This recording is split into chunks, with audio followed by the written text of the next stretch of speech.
Jared, if you had to give the Bills a grade, like A through F, what would you give them?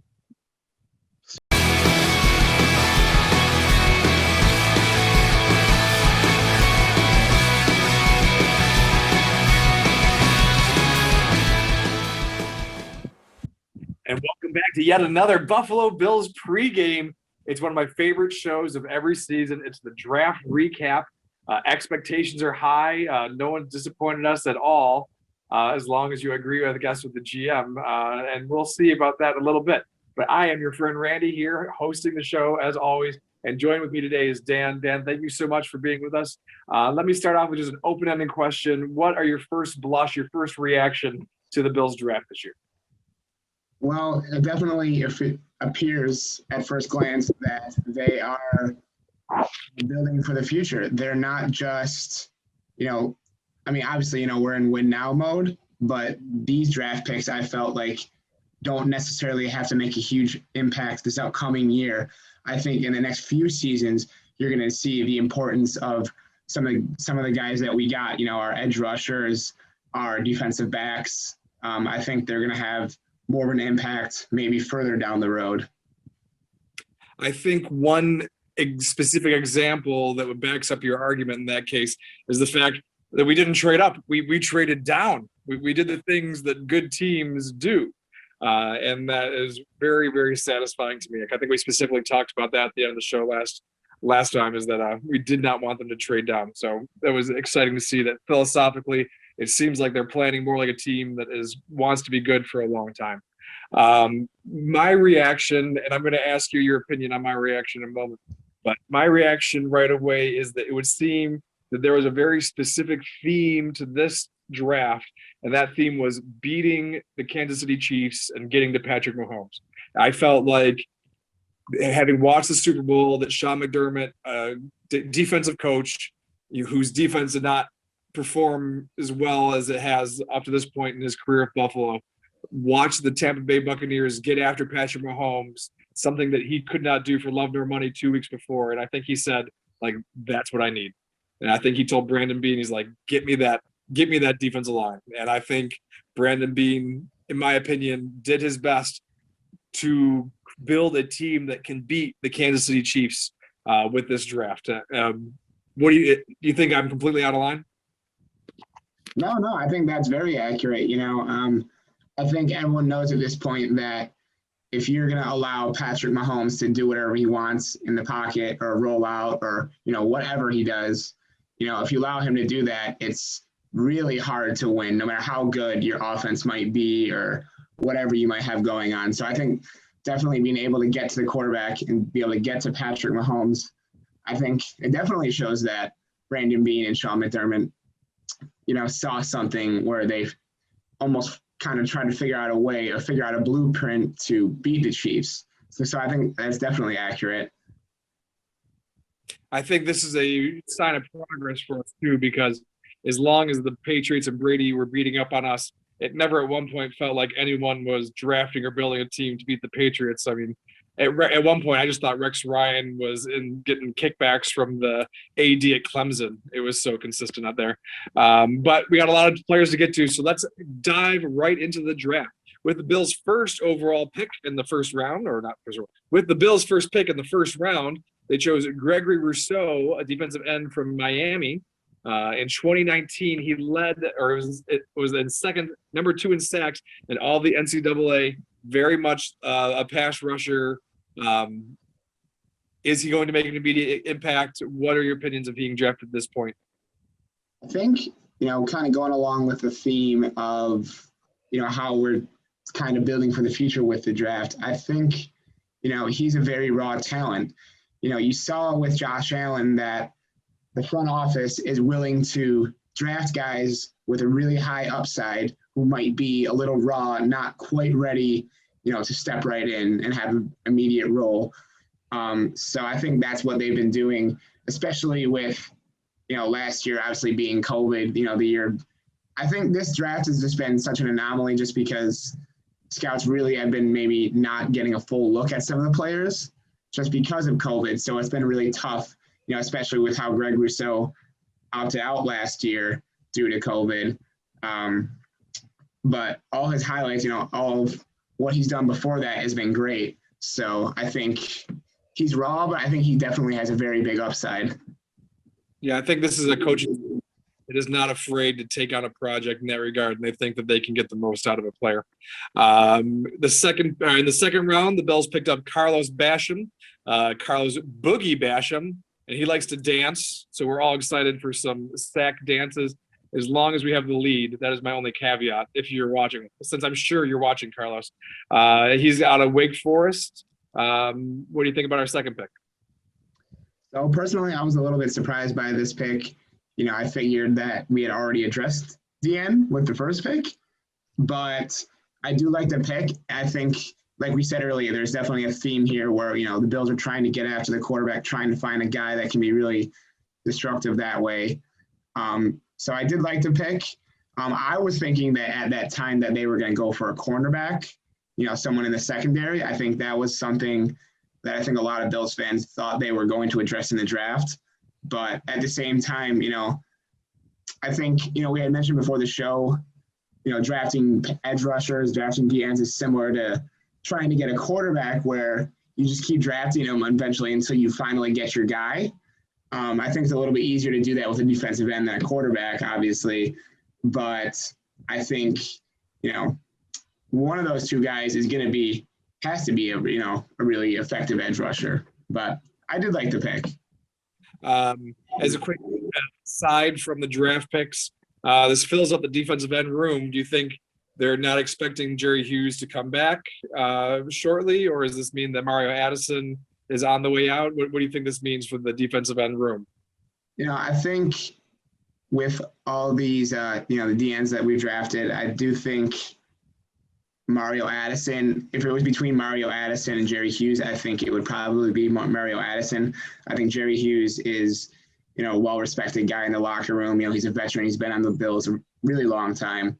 But I think these guys are going to have a chance to follow behind guys like Jerry Hughes or Mario Addison, whoever they might choose. I don't think they're going to keep both, but I think they're going to kind of learn behind these guys. And, like we mentioned, in the future down the road because I do think I think this will be Jerry Hughes' last year on the Bills. So I think these guys are definitely going to step into a bigger role next year.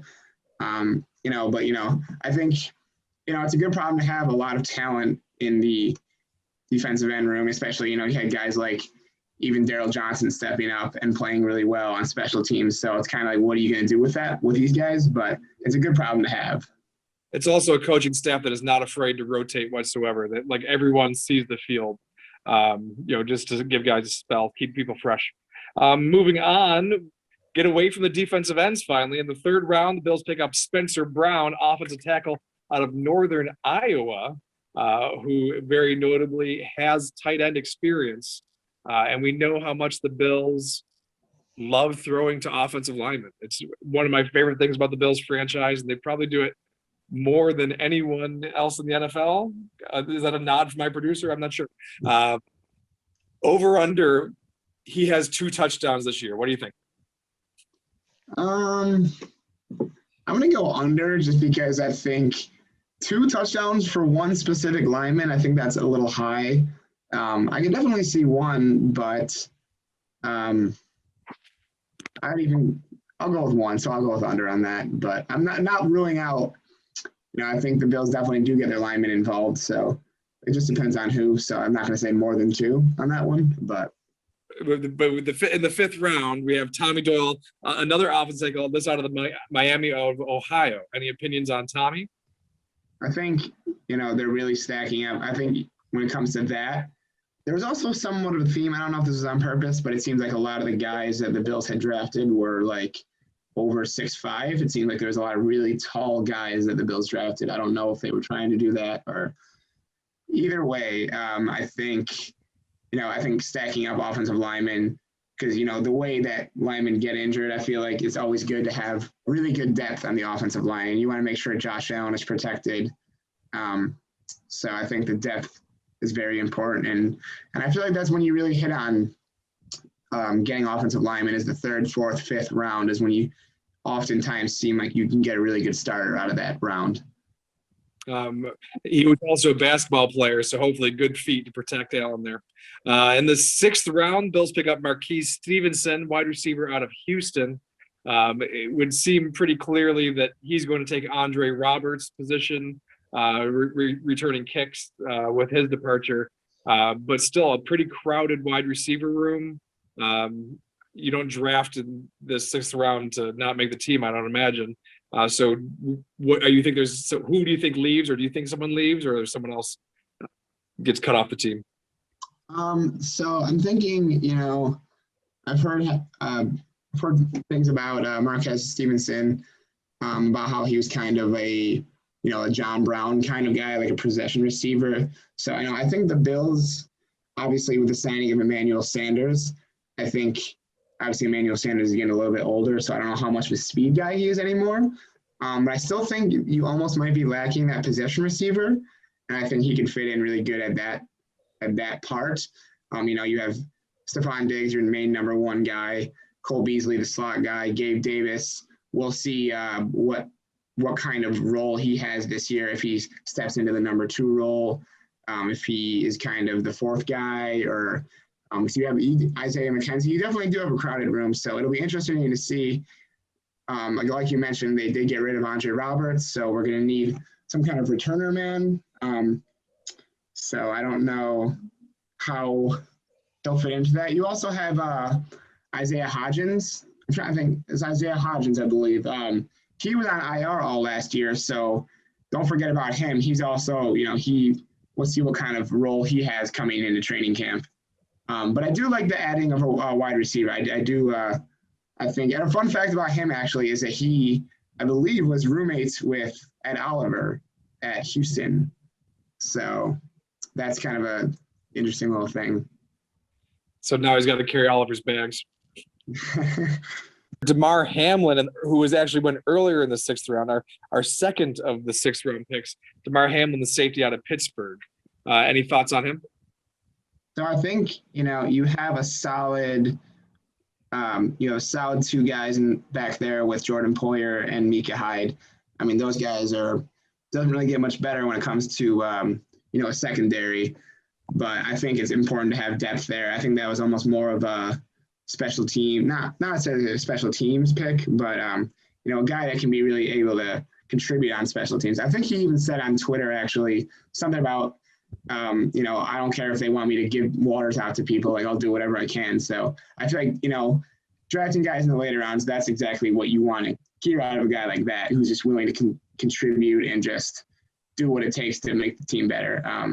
Meanwhile, Coach had sitting home like, that's my job.